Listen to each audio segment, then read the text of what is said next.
savez, il y a un point que les enfants de Dieu, la plupart d'entre nous, ne comprenons pas.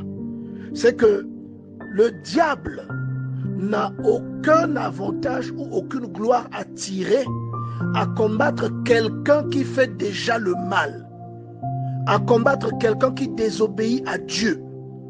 Si toi tu obéis à Dieu et qu'à côté de toi il y a quelqu'un qui n'obéit pas à Dieu, celui que le diable combattra, ça sera toi.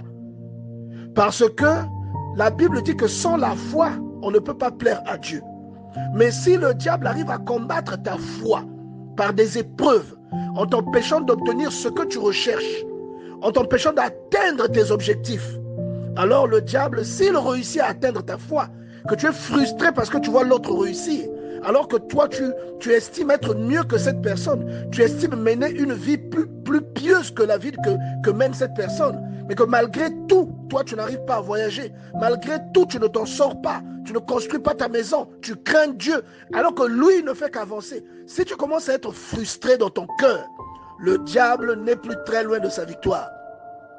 Et c'est normal quelquefois que toi tu n'aies pas ce que la personne qui suit sa propre route, moi je les appelle les hors-la-loi, ce que le hors-la-loi suit, ce que la Bible appelle les moqueurs, ce que les moqueurs suivent, ou ce que les moqueurs obtiennent. Il est normal parfois que tu ne l'obtiennes pas tout de suite, parce que le diable te combattra toi lorsque tu seras proche d'obtenir quelque chose, mais il ne combattra pas celui qu'il estime être déjà dans son camp et s'illustrer déjà pour le compte du diable.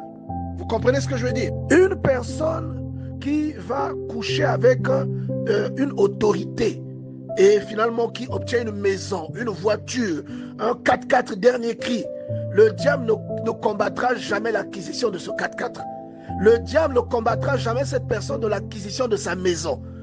Elle va obtenir cette maison parce qu'elle s'est livrée, elle a commis l'impudicité. Parfois, il y a des femmes qui trompent leur mari pour avoir une voiture. Il y a des hommes qui trompent leur femme pour avoir une promotion. Le diable ne va jamais combattre cette promotion. Mais seulement toi, lorsque tu vois les résultats, tu ne vois que les résultats. Comme on nous a dit, la fin justifie les moyens. Et que tu vois la promotion dans la vie de l'autre. Tu ne sais pas comment l'autre a atteint ça. Mais toi, dans ta piété, toi, dans ton discernement, dans ta crainte de Dieu, tu vas marcher et avancer au rythme que Dieu a préparé pour toi. Et ce que Dieu a préparé pour toi, tu l'obtiendras. La Bible dit, j'ai été jeune, j'ai vieilli, je n'ai jamais vu le juste abandonné, ni sa postérité mendiant du pain. Celui qui s'accroche à Dieu, ce que Dieu a placé dans ta vie, finira par venir et se manifester aux yeux de tous. Voyez? Et vous allez remarquer parfois que vous pourrez déposer une demande de visa. Vous allez rater le visa. Et parfois, ça aurait été un sujet de gloire, mais vous allez rater. Pourquoi? Deux fois, c'est le diable qui se dresse et qui combat votre foi en s'illustrant de la sorte. Vous voyez, parce que le diable a aussi un petit pouvoir éphémère que Dieu lui donne. Et le diable peut agir quelquefois. Vous voyez, et vous voyez par exemple que le diable agit dans la vie de Job. Il prend ce que Job possédait. Vous comprenez?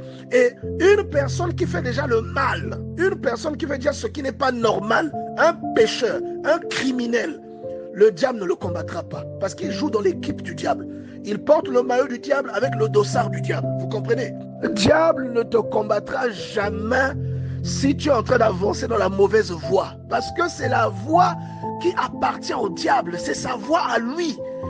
Je ne sais pas si tu comprends ce que je te dis. C'est sa voie à lui, c'est son schéma à lui, c'est son architecture à lui. Si tu vas là-bas et que tu t'illustres comme ça, si tu triches pour obtenir ce que tu veux, tu tues pour obtenir ce que tu veux, tu trahis, tu couches avec quelqu'un de façon illicite pour obtenir ce que tu veux, le diable ne combattra jamais ta vie. Il ne combattra jamais ce que tu veux obtenir. Mais si tu es prudent, si tu es intègre, il te combattra. Et vous avez vu des gens intègres dans la Bible, des gens qui avaient une intégrité démontrée. Ces gens-là étaient combattus, vous voyez. Et des gens qui avaient une promesse de Dieu dans leur vie, ces gens étaient combattus. Abraham avait une promesse, il était combattu. Il a fait 25 ans pour avoir son enfant. Isaac avait une promesse, il a fait 20 ans pour avoir son enfant. Jacob avait une promesse. La femme qu'il aimait a mis du temps sans avoir d'enfant. Il a eu d'autres enfants avec sa première, avec la sœur de sa femme et les concubines. Mais la femme qu'il aimait n'a donné des enfants que vers la fin de sa vie. est-ce que vous comprenez bien que quand ces enfants-là grandissaient, Jacob était déjà vieux? Vous voyez? Donc, ce qui vient de la part de Dieu est toujours combattu. Mais ce qui se fait de façon illicite ne peut pas être combattu parce que c'est le père de ce qui est illicite qui octroie ça. Vous voyez? Donc, si vous faites le mal pour arriver à vos fins, le diable ne vous combattra pas parce que vous êtes dans son équipe, vous êtes dans sa team.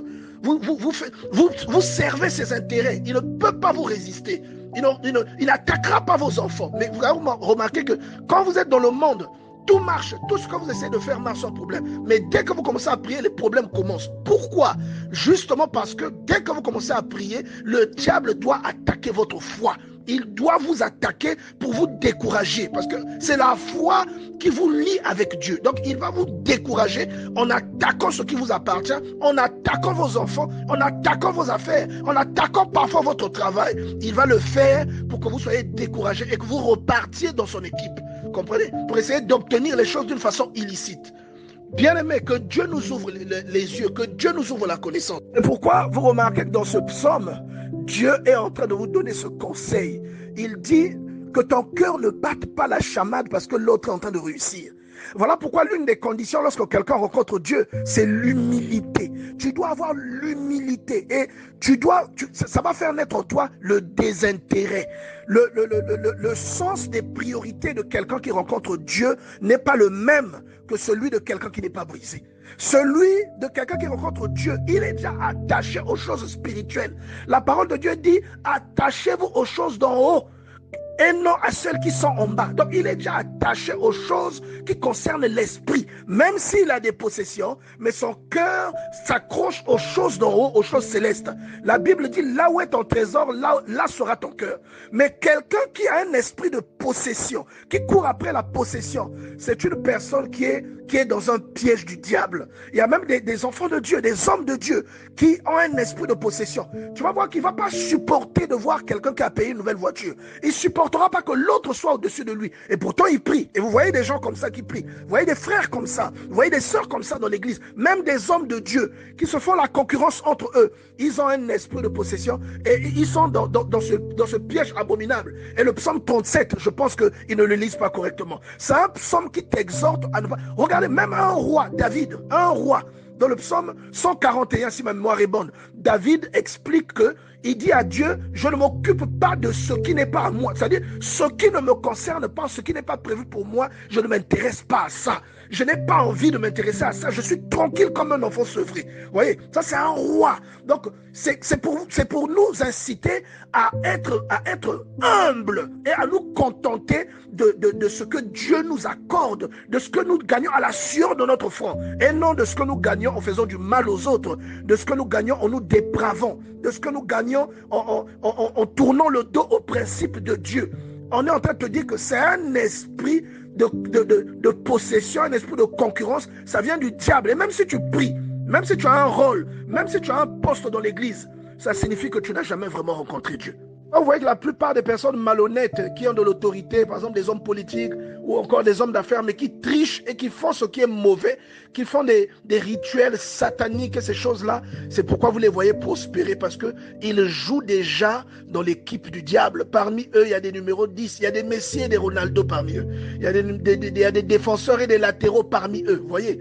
Et le diable a ce pouvoir-là de donner à quelqu'un le succès, la gloire, les possessions. Vous voyez, parce que c'est ce qui est charnel et c'est ce qui souvent cause la perdition de la personne. Et vous voyez que même le diable a proposé à Jésus.